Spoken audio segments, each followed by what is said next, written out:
Good morning, everybody. Paul Bunyan. Went well, Estella. I was splitting wood till I think I got home at 8 o'clock last night. My back is feeling it. Can't stand up straight, but I got all of my wood splitting done, so I'm very happy about that. Still a little bit of wood left there for a friend that I was cutting wood for, but I told Don, I said, I'm not doing that until I get some help up there. Too much left. Anyway, so good morning. So yes, I read Sherry's comment and inspired me to change what I was going to chat about this morning at 8:59, which is not a good thing. But I was, after talking it, first of all, I want to apologize for yesterday. I thought, I know that when I pre-record a message, I turned this off, pre-record a message. I know that sometimes people have a little bit of a time, good morning, Ann, getting on. So I thought that what I could do is have just 5 minutes of having the video playing, and then you could get on at 8:55 and I could start talking at 9 o'clock, because I just recorded that yesterday morning, early in the morning. However, when I went to set the time for it to be published, YouTube only lets you set times on 15-minute intervals. So I had a choice of 8:45 or 9. So I just went with 9 and figured you're going to have to look. For those of you who got on, I don't even know who watched. I have no idea. For those of you who watched yesterday, I guess what you saw was 5 minutes of looking at a garbage can, trying to figure out what was going on. And one thoughtful person called me and said, I think you left your camera on your computer, because I'm simply looking at a garbage can and I saw you walk away. And so anyway, but having talked yesterday about that little experience with Mrs. Harper, and I'm sure my mom remembers J. Carl Harper and Mrs. Harper, and some of you have been around a while, you might remember them. I was thinking a little bit about talking about people who have been influencers in my life in a very positive way. And then I saw Sherry's comment, and I actually thought about that issue that Sherry talked about, that sometimes we may feel like, yep, Reverend Harper, Kathy. Was he at Cybert? I can't remember if he was ever at Cybert, but yeah, that would have been Reverend J. Carl Harper. He was district superintendent. That would have been back in 60s, 70s. I don't know, back in the dark ages. But good morning, Art. Good to see you all. Well, kind of. I see you.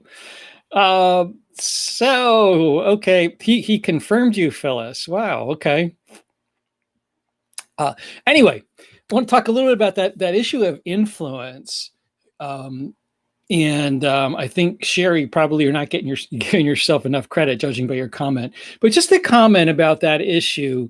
And Lola Harper, I never knew her first name.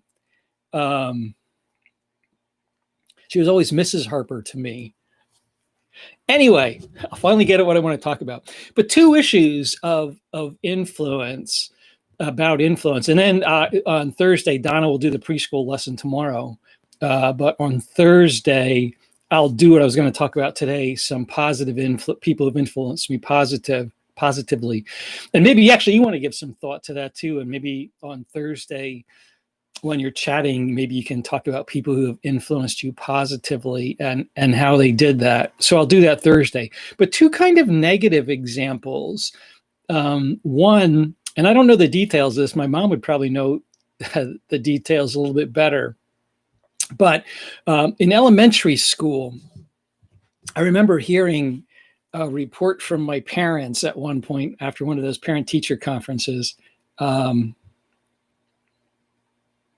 Okay. Yeah. Mr. Harper. So I won't mention names because obviously this is out on YouTube in public, but when we lived in Allentown, I went to Muhlenberg Elementary School. And at one point in some of those early grades, there were um, two troubled kids in my class. And we used to, in those days, we had recess, and,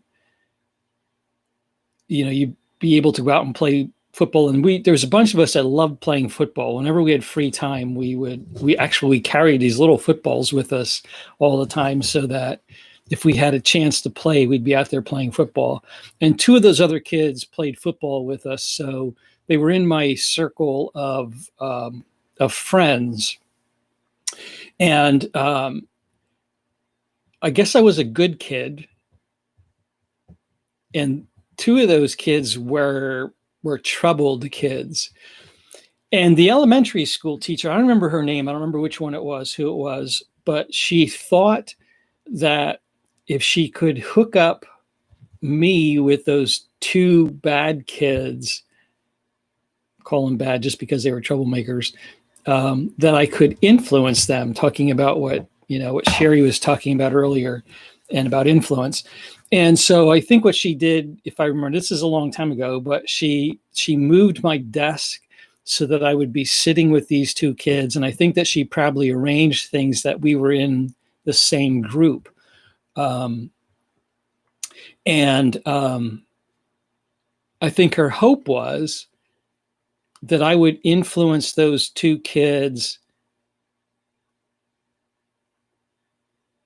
that I could influence those two kids positively, but it didn't work that way. What happened is the two of them influenced me in a bad way. And so I remember my mom and dad coming home from a parent-teacher conference, talking about the fact that the teacher had said that I'm starting to behave like the bad kids rather than the bad kids behaving like a good kid. And I have thought about that a lot over the years, because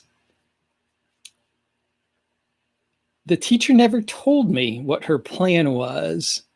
And I think things might have gone differently, maybe not, had I known what the plan was. Yeah, two against one, right? But I've thought about it a lot, because I thought, if the teacher had simply said what her hope was, it might have made a difference, at least for me. I think I would have been a little bit more aware. And I thought about that because the same thing happened in high school. I was on the wrestling team. Bought some Dunkin' Donuts coffee this morning, Estella. Although I still have your container at home. I just too lazy to make it this morning. Anyway, I wrestled in high school, and I had a really good junior year, partly because my junior year in high school, I wrestled behind a guy who ultimately would become the state champ, and a guy named Chris Exikalis at Lancaster McCaskey High School. And I was his weight class. And so we wrestled each other in practice all the time. And obviously, when you're wrestling somebody who is really good, you become better yourself. So I had a very good junior year. And what the coach would do is he would always juggle the two of us around, always be switching our weight classes back and forth depending on the opponent for the other team. Chris always got the best guy, of course.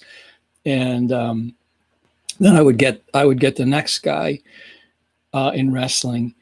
And both of us are actually undefeated. And then right before Christmas, I don't remember what team we were wrestling, but right before Christmas, I did a move one time. A guy fell in my hand and busted the bones in my hand.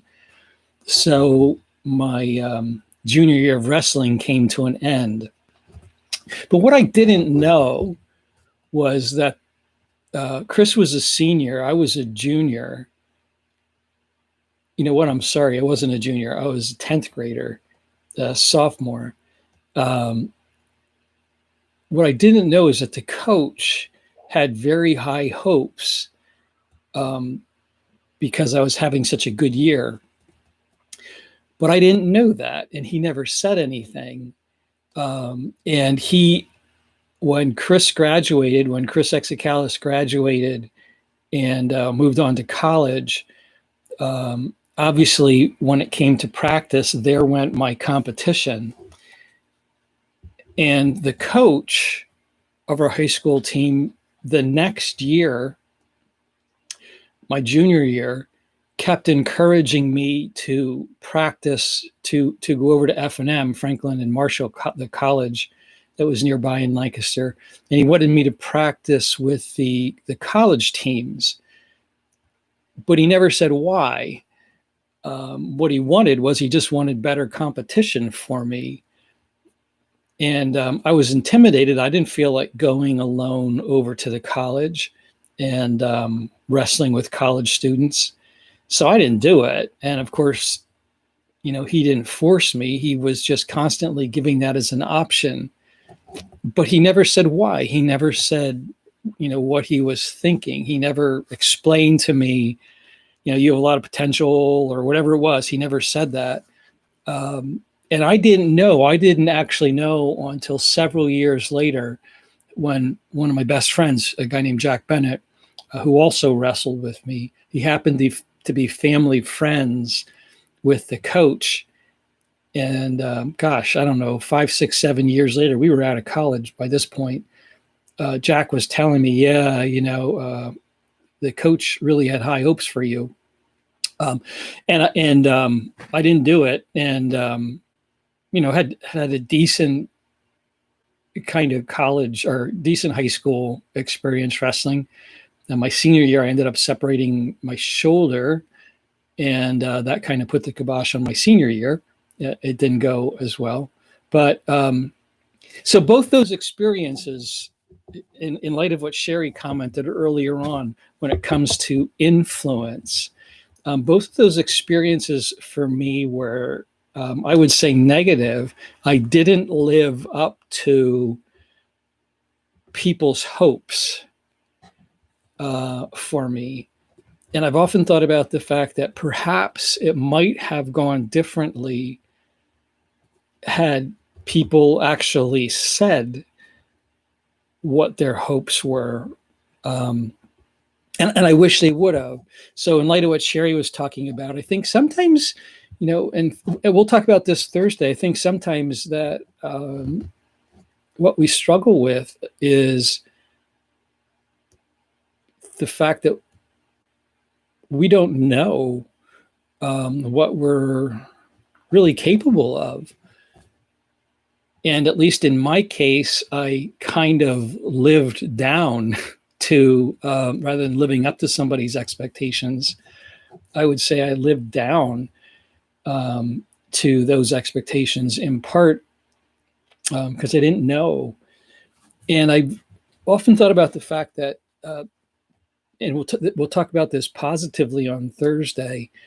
I think many times we kind of, our lives fit what people are saying about us, even if they're not saying it to our faces.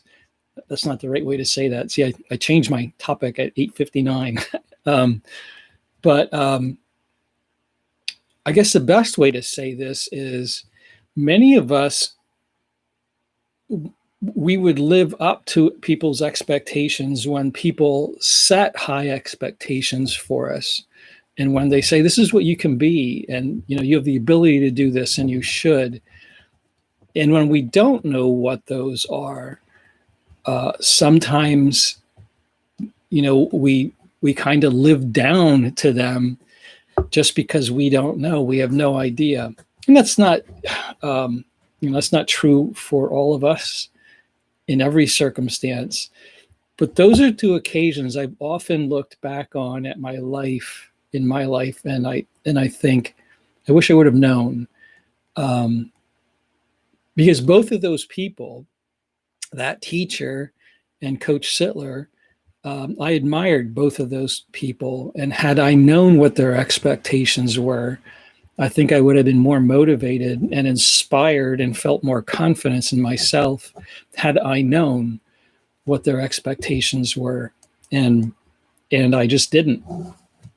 So anyway, in light of what you were talking about, Sherry, the fact that sometimes we struggle to be influencers, obviously there's a whole lot going on, and I do think, Sherry, from in what you were saying, a lot of times we kind of overemphasize grace. The Bible talks about the fact that Jesus was a person of both grace and truth, full of both. Most of us kind of come down on one side or the other. We're either grace givers or we're truth tellers. And yet Jesus was able to be full of both. And I struggle with the same thing in my own life sometimes, letting people take advantage because I think, I've overemphasized the grace side of things. But all that to say that, looking at Sherry's comment, I thought about the fact that there were at least 2 times in my life when I failed to be an influencer. And it's not that other person's fault. I don't mean to imply that in any way. But I've often thought, wow, I wish I would have known. I wish I would have known what their expectations were and why they were thinking what they were thinking. Certainly not an excuse, but I think it would have made a difference. I think it would have made a difference. And on Thursday, when we talk about what I was going to talk about today, people who have influenced me positively, in both of those cases, I think on Thursday, you'll see how different it was in my life when there were people who set high expectations and were confident that I could and would meet them. And those 2 people ultimately redirected my life by doing that. And we'll talk about that Thursday. But like I said, this morning, I was inspired last minute to kind of think about the flip side of this, that there were people who had high expectations, but I never knew. And obviously lived down to those expectations. So I think you guys, what I want to talk about for a couple of days is just talk about people who have influenced us. And I hope you guys will give some thought to that yourself in your own life and how they've influenced you. And hopefully there are some takeaways for us about what you and I can do to be people who influence others as well. So that said,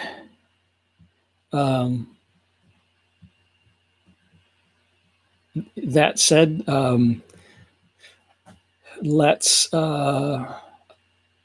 pray and then get on with our day.